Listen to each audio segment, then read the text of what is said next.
Bonjour à tous et bienvenue dans ce nouveau tutoriel d'Xplose.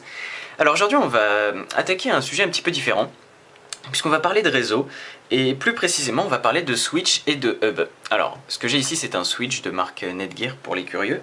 Donc ce que je vais essayer de vous expliquer c'est un petit peu la différence qu'il y a entre un hub et un switch, et comment fonctionne plus précisément un switch.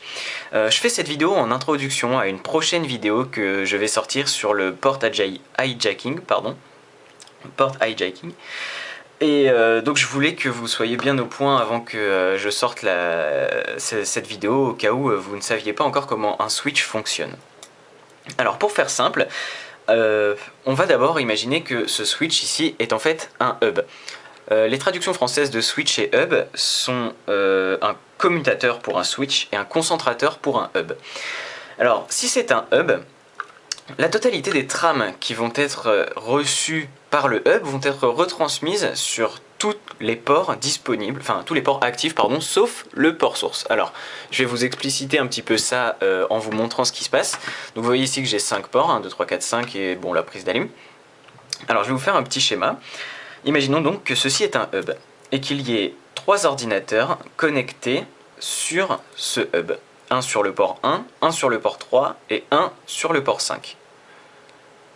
Hop. Hop et hop. Voilà.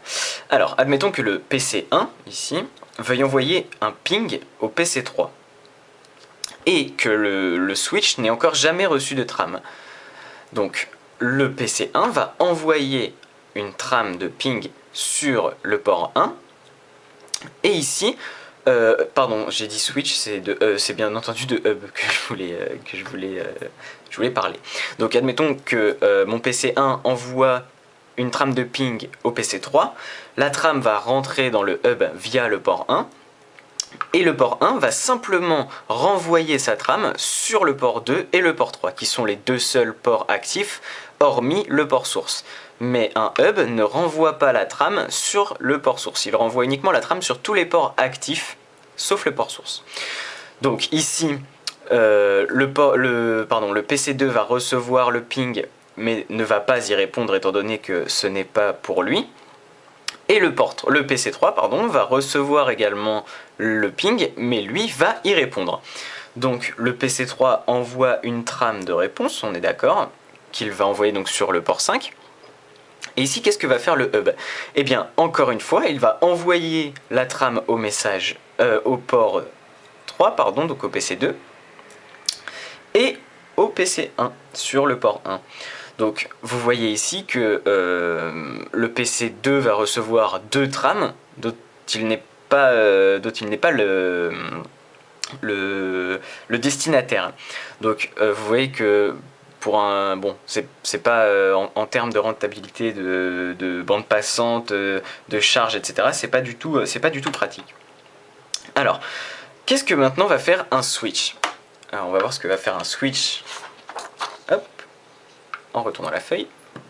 Donc maintenant, imaginons que cet objet est un switch, c'est le cas, et qu'il y ait encore une fois 3 ordinateurs branchés dessus. Un sur le port 1, un sur le port 3, et un sur le port 5. Alors, on a ici PC1, PC2 et PC3. Admettons donc que PC1 veuille pinguer PC3.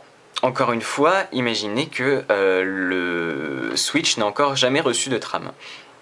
Donc PC1 va envoyer sa trame à PC3, donc elle va passer dans le switch. Mais ici, le switch va faire quelque chose.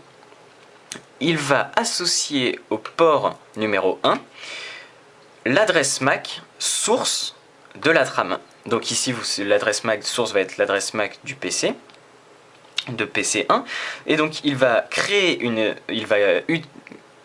un enregistrement, j'ai eu un petit moment de bug. Il va créer un enregistrement dans une table qui s'appelle la table MACport, que je vais représenter ici sous forme de tableau. Un très joli tableau. Et on va donc imaginer que c'est un tableau à 2 colonnes, qu'il y a d'un côté une colonne port, et de l'autre côté une table MAC. Et donc, lorsque la trame ici va arriver dans le switch, le port 1 hop, va se voir affecter l'adresse MAC ici de PC1. Donc admettons que ce soit... bon, je vais pas en inventer une sur le tas parce que ce serait trop long. Mais on va mettre ici Mac PC1. Hop. À partir de là, on est d'accord que il ne sait pas encore quelle adresse MAC se situe sur son port 3 et son port 5. Donc ce qu'il va faire, c'est qu'il va simplement émettre la trame de ping sur le port 3 et le port 5. Et ici, donc, PC2 va recevoir la trame de ping et ne pas y répondre, étant donné qu'elle n'est pas pour lui. Et PC3 va également... Hop, j'ai pas fait la flèche. Et PC3 va également recevoir la trame. Et il va, lui, y répondre, étant donné que PC1 tentait de pinguer PC3. Ici, ça devient intéressant.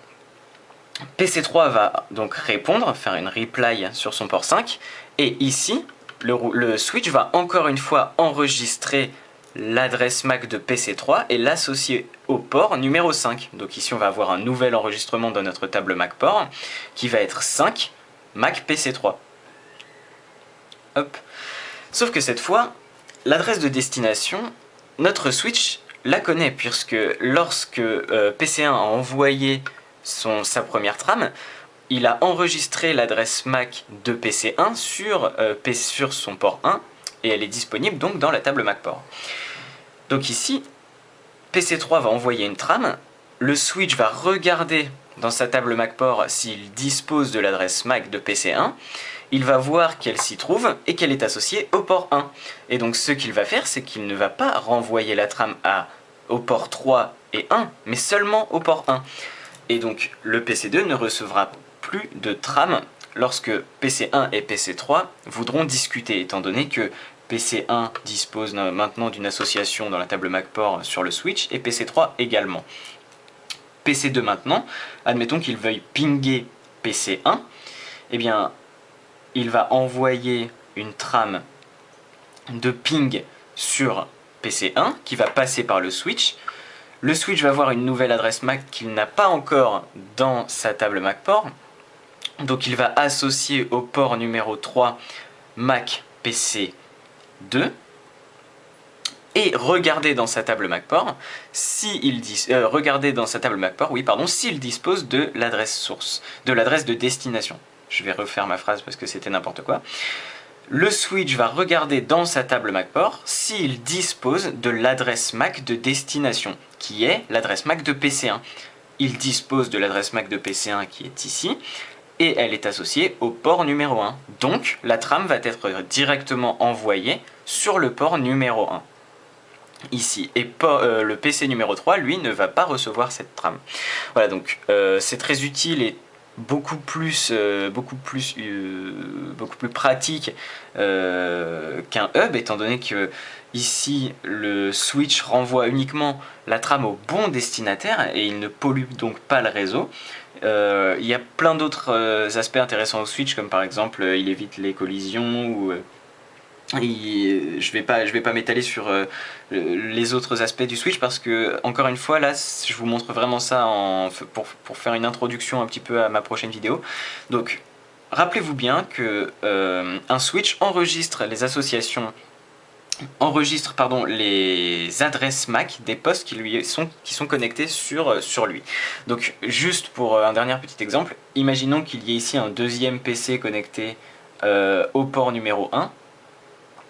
Hop, et bien on va l'appeler 4, ce qui va se passer, c'est que ce PC là va donc envoyer une trame de la même manière, et lorsqu'il va arriver dans le switch, il va également y avoir un nouvel enregistrement avec Mac PC 4, hop, on va agrandir un petit peu notre tableau, sur le port 1, voilà. Et donc à partir de là, on peut voir que tout le réseau entre guillemets a été mappé par le switch puisqu'il sait exactement où se trouve l'ordinateur. Voilà, écoutez, c'est vraiment une notion très simple de réseau qu'il faut que vous compreniez et qu'il faut que vous maîtrisiez autant pour le hub que le switch. Donc voilà, j'espère que vous avez tout compris. N'hésitez pas à commenter ou à poser des questions. Encore une fois, merci à tous ceux qui regardent mes vidéos, notamment la dernière sur l'ARP spoofing. Je sais qu'il y en a un petit peu moins d'entre vous qui s'intéressent à l'exploitation de failles sur les protocoles réseau, étant donné que pour la plupart des gens, c'est pas très intéressant, ou vous pensez que ça demande trop de connaissances, je ne sais pas. En tout cas, merci à ceux qui ont commenté, ceux qui ont liké, tout ça, ça me fait vraiment super plaisir. Et puis à bientôt pour une nouvelle vidéo. Salut!